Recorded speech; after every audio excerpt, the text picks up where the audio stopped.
Hey team, I'm Marshall Sparkman. I wanted to do a quick video to kind of explain the documents that are needed for the mortgage transaction. See, my team and I want to ensure that you have the smoothest transaction possible, and that all begins right here with getting us the proper documentation that we need up front.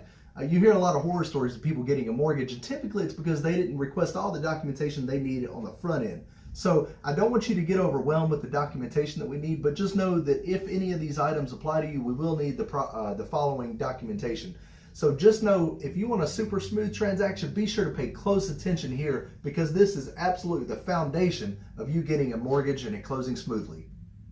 I want to kind of go over everything and do a brief explanation so that way you will understand specifically what it is that we need.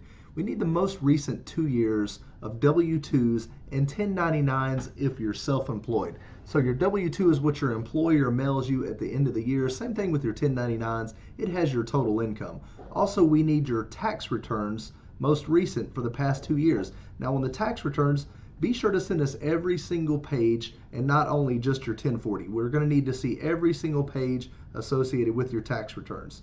And also need, next on the list is a contact information for the person who's going to do your verification of employment at your employer. Please give us their name, telephone number, and email address if possible. Also, we're going to need a list of all your employers for the past 2 years. We're going to need dates, the same point of contact, email and cell phone numbers. I'll need your position and your title when you were with the company. Also, we'll need the address, and we'll probably ask you for that over the telephone. Next, we need 2 months worth of bank statements. Make sure that you send us all pages, front and back, even if it's blank. There's a method behind the madness. A lot of times the very last page will be blank, but make sure you're sending every single page. If you have to go to the bank to get a printout because you don't do online banking, make sure that you send, that when you go to the bank, you ask the seller, or excuse me, you ask the teller to sign, stamp, and date each and every page of that bank printout. Now they are accustomed to this. Everybody that goes to the bank to get a printout statement, they have to do this, so they're used to doing it. Also, be prepared to document any non-payroll deposits, such as cash, such as any other money that you have coming in that's outside of your normal 9-to-5 job. We're going to need to document that. Also, a copy of your driver's license front and back, copy of your social security card front and back. I need a homeowner insurance quote. We refer everyone to Middle Tennessee Insurance. My man Josh Thibodeau will take great care of you. He does about everybody in my office insurance personally, and we find them to have the best rates and the best coverage and customer service that you could possibly imagine.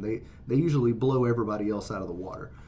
We need a copy of your earnest money check once it clears your account. Now, once you get under contract, the first thing the realtor is going to do is ask for you for a earnest money check. We're going to need a copy of that. So typically, you'll need to provide me with an activity printout from the date of your last statement ending through current date, showing that that earnest money check actually cleared your account. Also, if applicable, I will need a copy of the contract on your pending sale once you get it under contract. So if you have a house to sell, we will need a copy of that contract.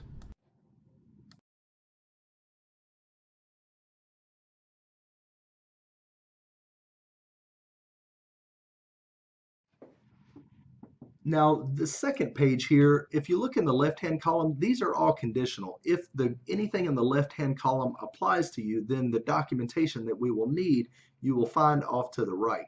So the left-hand column, if you are a veteran, if you are retired, if you are paying or receiving child support or alimony, if you have filed bankruptcy in the last 7 years, if you own any other properties, or if this is a refinance transaction.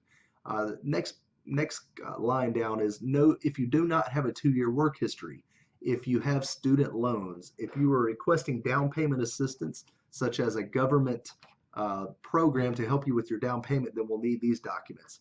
If you are receiving gift funds, then we'll need these documents. If you own more than 25% of a business, there are also some additional documents.